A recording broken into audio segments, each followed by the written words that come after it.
வணக்கம், வணக்கம். அருந்தமிழ் உறவுகளே எப்படி இருக்கீங்க? நம்ம விசித்ரா அவர்களுடைய இந்த ஃபேன்ஸ் மீட் லைவ்ல ஸ்பேஸ்ல நடந்துச்சு. அதுல அவங்க பேசுவதாக இருந்தது. நெறைய விஷயங்கள் ட்ரை பண்ணாங்க. நானுமே ஒரு 10:30 மணி போல அங்க போயிருந்தேன். பட் அவங்க வந்தாங்க. வரும்போது அவங்களுக்கு ஒரு டெக்னிக்கல் டிஃபிகல்டீஸ் ஏற்பட்டது அப்படிங்கிறது எல்லாருக்கும் தெரியும். அதுக்கான காரணங்கள் என்ன? ஏன் நடந்துச்சு? தான் நம்ம இங்க பேச போறோம். அதுக்கு முன்னாடி உங்களுடைய கருத்துக்கள் வரவேற்கப்படுகின்றன. அதேபோல நம்ம சேனல லைக் பண்ணுங்க, சப்போர்ட் பண்ணுங்க, சப்ஸ்கிரைப் பண்ணுங்க. உங்கள் நண்பர்களுக்கு ஷேர் பண்ணுங்க.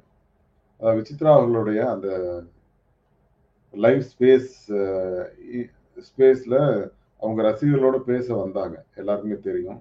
அது நானுமே ஆவலோட காத்திருந்தேன். ஏன்னா, நம்மளுமே டே 1 டூ 100த் டே வரைக்கும் அவங்களுக்கு சப்போர்ட் பண்ணியிருந்தோம். அவங்க உள்ள இருக்க வரைக்கும்.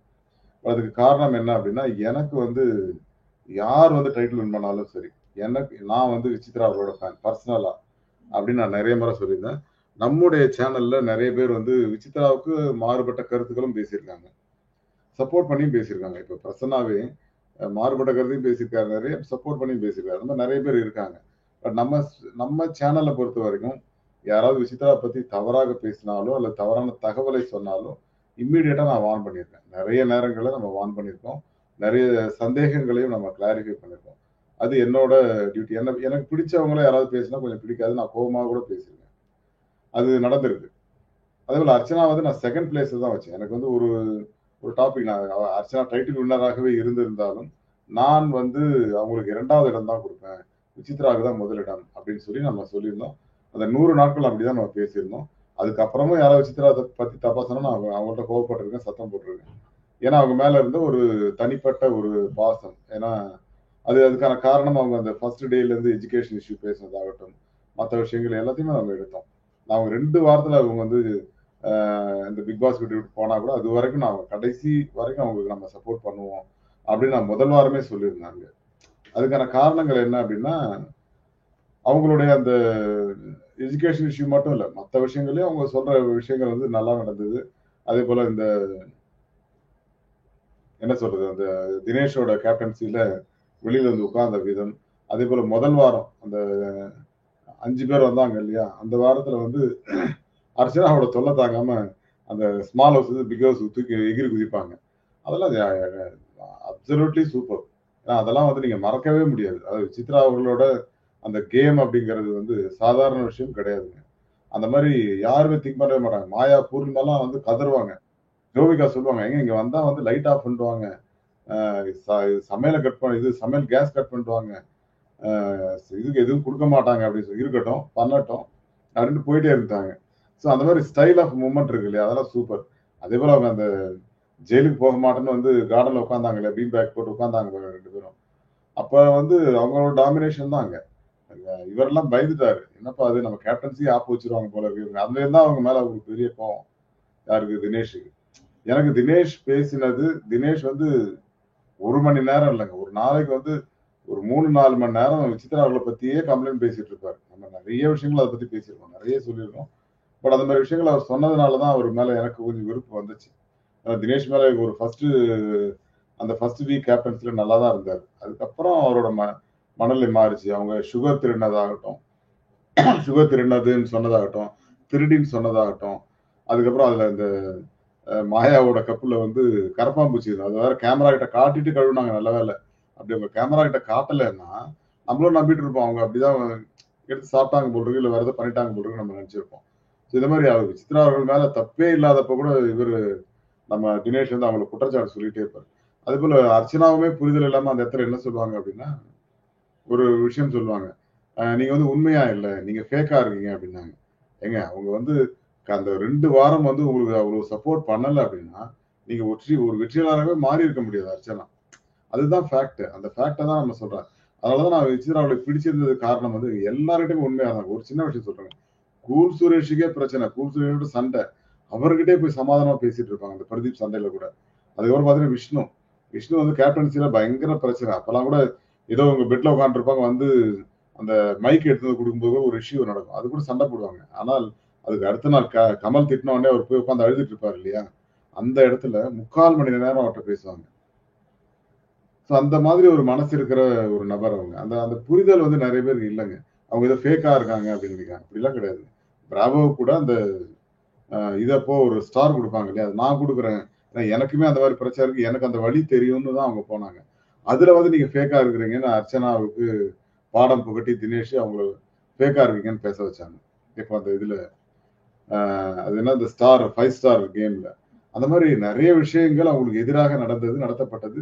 தினேஷ் வந்து ஒவ்வொருத்தர்கிட்டயும் அத பேம்பரிங் பண்ணிட்டே இருந்தார். சொல்லிட்டே ஏதாவது ஒரு குறை சொல்லிட்டு, விசித்ரா அப்படி பண்ணிட்டாங்க, இப்படி பண்ணிட்டாங்க அப்படின்னு ஏதோ ஒண்ண சொல்லி, சொல்லி, சொல்லி அர்ச்சனா உள்பட எல்லோரையுமே விசித்ராவுக்கு எதிரியாக மாத்துனாரு. யார் இந்த பி டீம்னு சொல்லிக்கிறாங்க இல்லையா? அவங்க எல்லாருமே எதிரியாக மாத்துனாரு. பட் அந்த கோவம் வந்து அவங்களுக்கு இருந்திருக்கு. அதனால தான் தினேஷ் மேல அவங்களுக்கு தனிப்பட்ட ஒரு கோவம் இருந்தது. ஆனா தினேஷ் வந்து அவங்க எத பண்ணாலும் ஒண்ணும் இல்ல. ஏதோ ஒரு உம்மா இத கீழ கொட்டிருவாரு குப்பை தொட்டியில. அப்ப போய் கேட்கும்போது, அந்த குப்பை தொட்டியில உம்மா ஏங்க அத சாப்பிட்டுறலாமே யாராவது இது ஹீட் பண்ணி அப்படின்னு சொன்னாங்க. ஏன்னா ஸ்டாம்பிங் பண்ண வந்துட்டீங்களா? பிரச்சனை பண்ண வந்துட்டீங்களா? அப்படின்னு கேட்டாரு அவரு. ஸோ அந்த மாரி அவங்க ஏதாவது பேசினாலே வந்து அது தவறு அப்படிங்கிற மாரி தான் தினேஷ் பண்ணிட்டு இருந்தாரு. அந்த மாதிரியான ஒரு விஷயத்த செஞ்சவங்க பிக் பாஸ் விட்டு விட்டு வந்த உடனே ஒரே ஒரு சேனல்ல தான் லிட்டில் டாக்ஸா அதுலயும் அந்த விஜய் டிவியோட இதுலயும் அந்த இன்ஸ்டாலயும் கொடுத்தாங்கன்னு நினைக்கிறேன் இன்டர்வியூ. பட் அதுவும் வேற எங்கேயும் கொடுக்கல. பட் லைவ் ஸ்பேஸ்க்கு வந்தாங்க. லைவ் ஸ்பேஸ்க்கு வரும்போது நிறைய டிஃபிகல்டிஸ் அவங்களுக்கு. என்ன நடக்குதுன்னு தெரியல. அவங்க போயிட்டு போயிட்டு வந்துட்டே இருந்தாங்க. நானுமே அங்க உள்ள இருந்தேன். பட் என்ன யாரும் கூப்பிடல. அவங்க சுரேஷ் தாத்தா தான் பேசிட்டு இருந்தாங்க. நான் போய் பாக்குறேங்க பேசுறேங்கன்னு சொல்லிட்டு அவங்க ட்விட்டர் ஐடியை மாத்தி கீத்தி அப்புறம் ரோஷன் அக்கௌண்ட்ல வந்து என்னென்னோ பண்ணி பார்த்துருக்காங்க. அவங்களால பேச முடியல. பட் கொஞ்ச நேரம் ஒரு 5-6 பேர்ட்ட பேசினாங்கன்னு நினைக்கிறேன். அது மட்டும் தனியா ஒரு வீடியோ போட்டிருக்காங்க பார்த்தேன். பட் ரொம்ப சந்தோஷம். பட் அவங்க மீண்டும் வந்து ட்விட்டர் ஸ்பேஸ்க்கோ அல்லது யூடியூப்ல லைவ் அந்த ஸ்ட்ரீம் யார்டு மூலமா வர்ற லைவ் வர்றதுக்கான வாய்ப்புகள் இருக்கு. அதுதான் நான் விசித்ரா ரசிகர்களுக்கு வந்து ஒரு சந்தோஷமான செய்தியா சொல்றேன். அதுல எத்தனை பேர் நீங்க பேச முடியும்னு தெரியாது. ஏன்னா ட்விட்டர்லயே 600, 700 பேர் இருந்தாங்க முந்தா நாள். அது வந்து ரொம்ப ஆரோக்கியமான ஒரு விஷயம். அவங்களுக்கு இன்னும் அந்த ரசிகர் பட்டாளம் இருக்குங்க. நான் ஒரு சின்ன விஷயம் சொல்றேன். ஒரு உதாரணம் சொல்றேன். நார்வேல இருந்து ஒரு பெண்மணி. அவங்க வந்து நம்ம பூமதி அம்மா இருக்காங்க இல்லையா? அவங்கள்ட்ட நான் பேசணும். ஏன்னா அவங்க விசித்ரா ஃபேன். நானும் விசித்ரா ஃபேன். அவங்கள்ட்ட பேசணும் அப்படின்னு சொல்லி கூப்பிட்டாங்க. அதே போல சபிதா அவங்க அவங்க பேரை சொல்லி ஒரு அம்மா கூப்பிட்டாங்க. அவங்க கூப்பிட்டு அவங்கள்ட்ட நான் எப்படியாவது பேசணுங்க. எனக்கு நம்பர் கொடுங்க அப்படின்னாங்க. நான் என்னப்பா அது எல்லாம் நம்பரா கேட்டுட்டு இருக்காங்களேன்னு சொல்லிட்டு நான் அவங்கள்ட்ட கேட்டுட்டு தான் நான் நம்பர் கொடுப்பேன். யார் நம்பரையும் நானா யாருக்கும் கொடுக்க மாட்டேன். பட் அதே போல இன்னும் நிறைய சிஸ்டர்ஸ் அது அவங்களுக்கு வந்து அந்த ஈடுபாடு நடுத்தர பெண்கள் வந்து விசித்ரா மேல அவ்வளவு ஃபேனாவும் வெறியாவும் இருக்காங்க. அதுக்கு என்ன காரணம் அப்படின்னு என்னால சொல்ல முடியல. பட் என்னன்னா ஒரு 40 வயதுக்கு மேற்பட்ட பெண்மணிகளுக்கு வந்து குறிப்பா விசித்ரா அவர்கள் மீது ஒரு தனி பாசம் இருக்குது. காரணம் என்னன்னா தான் செய்ய முடியாத ஒரு வேலையை அவங்க செய்யறாங்களே இறங்கி அடிப்பாங்க. அவங்க கடைசியா பண்ணது ஒரே ஒரு விஷயம் என்னன்னா அந்த மாயா கேங்கோட இருந்து அது பேரை கெடுத்துக்கிட்டாங்களோங்கிற ஒரு சின்ன சந்தேகத்தை தவிர விசித்ரா அவர்கள் மீதான நம்பிக்கை அது ரொம்ப சூப்பரா இருக்கு. கடைசி வாரம் கூட அந்த 14வது வாரம் அவங்க வெளியில அனுப்புனது கூட அன்ஃபேர் எவிக்ஷன் தான். அது வந்து அவங்க ஓட்டு கம்மியா இருந்ததுன்னு அனுப்பல பிக் பாஸ் டீம். அது எனக்கு நல்லாவே தெரியும். பட் அந்த மட்டும் பண்ணல அப்படின்னா அவங்க கண்டிப்பா ரன்னராவது வந்திருப்பாங்க. அந்த ரன்னரா இடத்துக்கு அவங்க தவிர வேற யாரும் வந்திருக்க முடியாது. ஒருவேளை அதனாலயே என்னவோ அவங்க அனுப்பிச்சிட்டாங்க. பட் இட்ஸ் வெரி அன்பார்ச்சுனேட் அவ்வளவுதான். அதாவது பிக் பாஸ் டீம் எடுக்கிற முடிவை வந்து நம்ம மீறி இப்படியா எடுத்தீங்க நம்ம போய் கேஸா போட முடியும். ஒன்றும் பண்ண முடியாது. We have to accept the fact அது அவ்வளவுதான். ஸோ அந்த வகையில எனக்கு வந்து கொஞ்சம் வருத்தம் தான். பட் பரவாயில்ல. இது நடந்தது நடந்தாச்சு. பட் இதன் மீதான ஒரு ஆர்வம் எல்லோருக்கும் இருக்கிறது. ஸோ விரைவில் அவங்க ஒரு யூடியூப் லைவோ அல்லது ட்விட்டர் லைவோ கண்டிப்பா வருவாங்க. ஏன்னா அவங்களோட அந்த அக்கௌண்ட் எல்லாம் கொஞ்சம் பழகிட்டாங்க அப்படின்னா திரும்ப வரும்போது ஒரு நல்ல சந்தர்ப்பம் நிறைய பேர் வந்து பேசுறதுக்கான வாய்ப்புகள் கிடைக்கும்னு நம்புறேன். நம்மளுமே பேச முயற்சிப்போம் கண்டிப்பாக. அதனால யாரும் கவலைப்படாதீங்க. ஏன்னா விசித்ரா ரசிகர்கள் நிறைய பேர் கவலைப்பட்டதா நிறைய சொல்லிட்டு தான். நான் கூட இப்போ ஒரு லைவ்ல பேசிட்டு இருந்தேன். அவங்க இவங்க பேர் என்ன ஐராவும் இவங்களும் பண்ணிட்டு இருந்தாங்க. நம்ம காலி சிஸ்டரும். ஸோ அவங்களோட பேசிட்டு இருந்தேன். பட் அது ஒரு ஆறுதலாக இருந்தது. ஸோ கண்டிப்பாக விரைவில் ஒரு நல்ல செய்தி வரும். அந்த செய்தியோடு நான் உங்களிடம் வருகிறேன். நம்ம கூட ட்விட்டர்ல அவங்க வராங்க அப்படின்னு சொன்ன உடனே நான் லிங்கா கூட நம்ம வாட்ஸ்அப் குரூப்ல நான் நிறைய போட்டேன். அது காரணம் என்ன நிறைய பேர் நம்மகிட்ட இருக்காங்க இல்லையா? அவங்களுக்கு எல்லாம் தெரியணுங்கிறதுக்காக. ஸோ அதே மாதிரி வேற ஏதாவது அப்டேட்ஸ் இருந்தாலும் கண்டிப்பா நம்ம இங்க போடுவோம் அப்படிங்கிறத சொல்லிடுறேன். ஸோ மீண்டும் ஒரு நல்ல தலைப்போடு சந்திக்கலாம். அனைவருக்கும் நன்றி. மீண்டும் சந்திப்போம். ஸோ எல்லாருமே லைக் பண்ணி சப்போர்ட் பண்ணுங்க, சப்ஸ்கிரைப் பண்ணுங்க.